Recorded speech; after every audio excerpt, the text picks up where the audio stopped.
We are back here on The Law, live audio wrestling, joined by Jim Ross.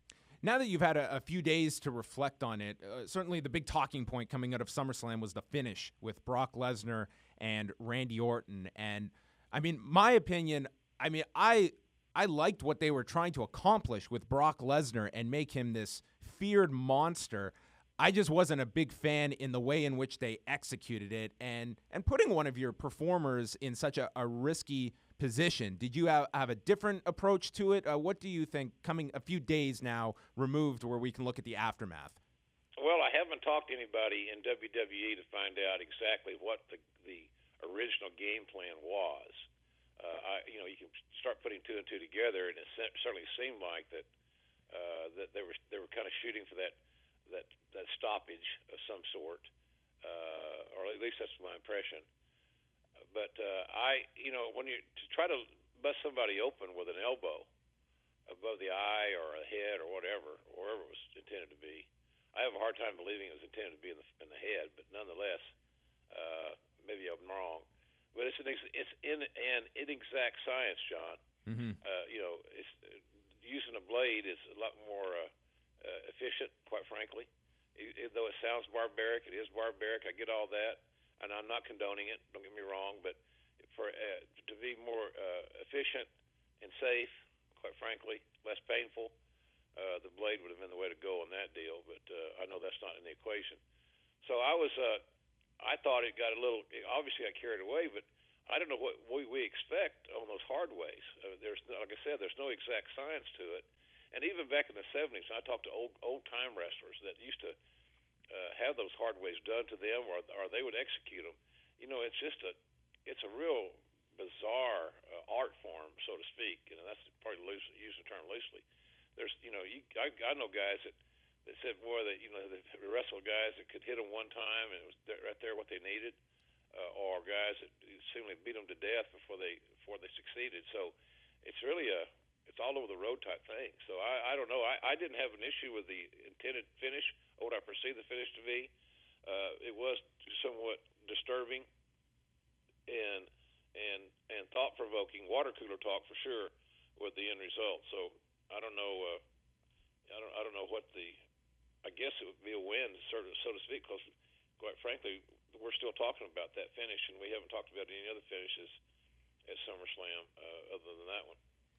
Well, what's your overall assessment of the summer of Brock Lesnar? It has seen some extreme highs and extreme lows, and it's, to me, a really fascinating 2-month period of Brock Lesnar and all that has occurred with him, ending with this much-talked-about finish at SummerSlam after everything. Where do you see Brock Lesnar as we exit the summer and his positioning specifically within the professional wrestling environment?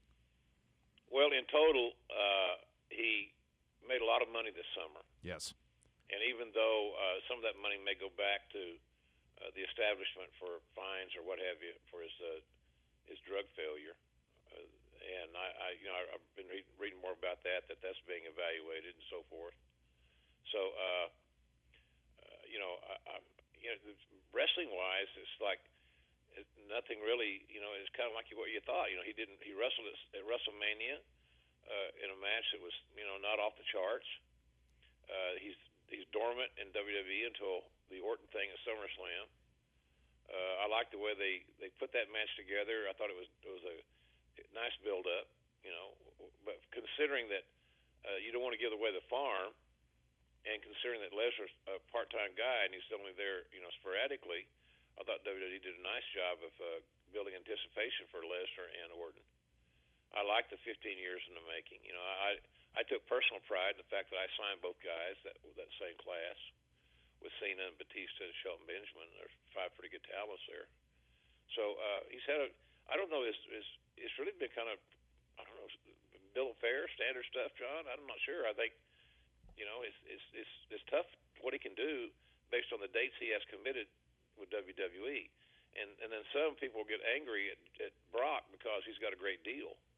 And I just look at it and say, well, he's probably one of the more astute, strategic businessmen in the business, because he's got, I don't know if anybody's ever had a better quote-unquote deal than Brock Lesnar has now with WWE.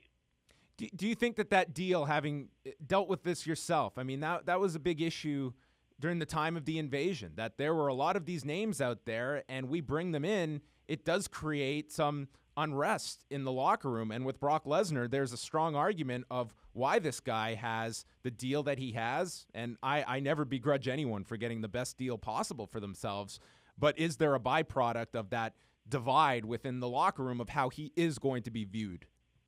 There's always a divide in the locker room between the main event guys and the money they claim to make and the rest of the roster and their current roles. I've always said this, that when there's unrest or there's separation in wrestling and pro wrestling, it's usually one of the two C's, cash or creative. And Lesnar's ability to generate large sums of cash for himself, I'm sure it's a little bit uncomfortable for some people. But he and John Cena are the two guys in WWE that are actually over, and everybody else is trying to get over. And that's not a knock on anybody. It sounds like it is, but it isn't.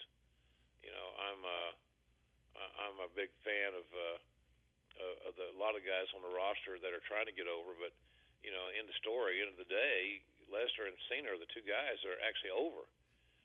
And I can prove that by looking at live event grosses and tickets sold and tickets not sold, more specifically, and television ratings.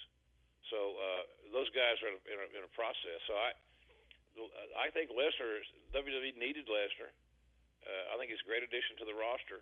And quite frankly, even though he's part-time and checks and balances of the world now, it keeps him fresh. And you can't say that about everybody on the roster, because you're going to see a lot of the same every single week. And that's challenging to keep people fresh and new storylines when they're so overexposed. And we're in a position now to where you're damned if you do and damned if you don't. How do you get Dean Ambrose over if you don't put him on TV? Well, you can't.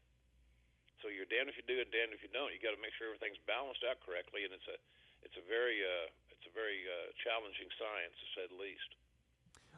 When you hear a story such as the one we did this past week with Brock Lesnar and Chris Jericho, does Jim Ross of 2016 have a different reaction to a story like that than if this were 15 years ago and you were the head of talent relations at this point? Because while there was contact, this hardly sounded like this was some big fight between these two. No punches were thrown, and it seems like this was largely just two heated individuals at a bad timing, if more than anything.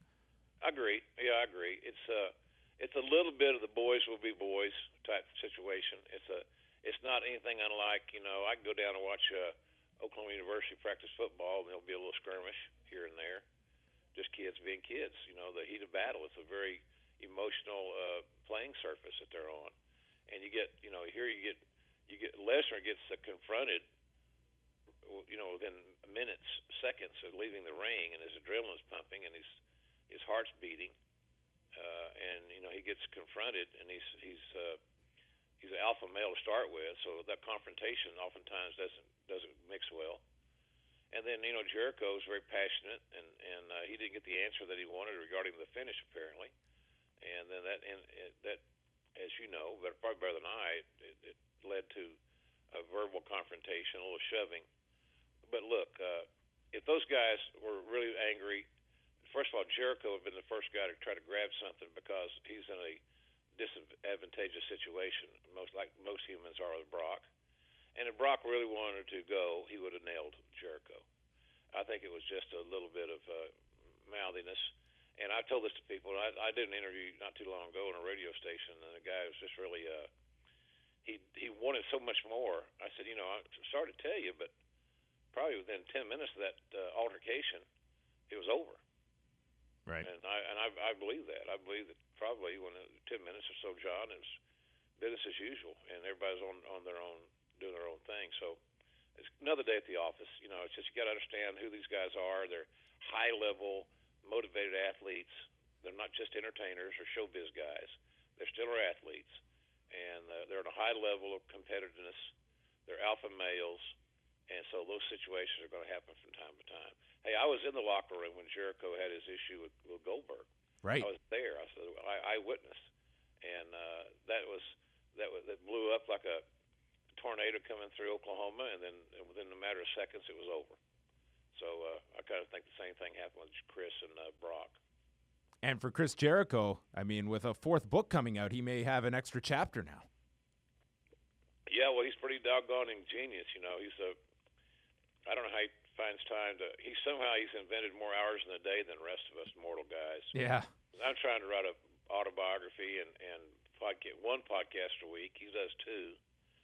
Plus, he's got on a road schedule. I don't know how he has time for everything in his life, but he certainly does a good job of time management. But yeah, it would make a interesting chapter, and quite frankly, it ought to be in the book. I mean, it's topical, it's unique, and it's an unreplicatable story for I don't know if anybody else has ever confronted Brock Lesnar, so it kind of made him a hero to the boys, I'm sure, in the locker room, somewhat of a martyr figure. What is the timeline on your book, Jim, and how many volumes is this going to be? Well, I am Paul O'Brien and Paul wrote Blood Red Turns Dollar Green. It's a series of fictional novels. It's kind of like The Sopranos with headlocks. Yeah, they're great books really if cool people book. have not read them. Yeah, it's great. It's really good. I can't recommend that book enough. Blood Red Turns Dollar Green is going to be reissued in a matter of days, I think. But Paul and I are teaming for this book, and we are on a course to have this done by early 2017 or late this year. We're still working with publishers to get the right publishing deal. I didn't have to encounter that. I wrote 2 New York Times bestsellers, but they were WWE published them, and so I didn't have to deal with all the bureaucracy and the business and machinations that we are now. But it's part of the thing. I'm not worried. It's not a bad thing. This happens. So I think 2017, to give you a direct answer, I'd love, on a perfect world, to have it done by WrestleMania in Orlando in April. I'd love to have it done by then, so I could do some book signings while there, because I'm certainly going to be there in full force at this WrestleMania doing a variety of things. So hopefully it'll be done somewhere in that neighborhood.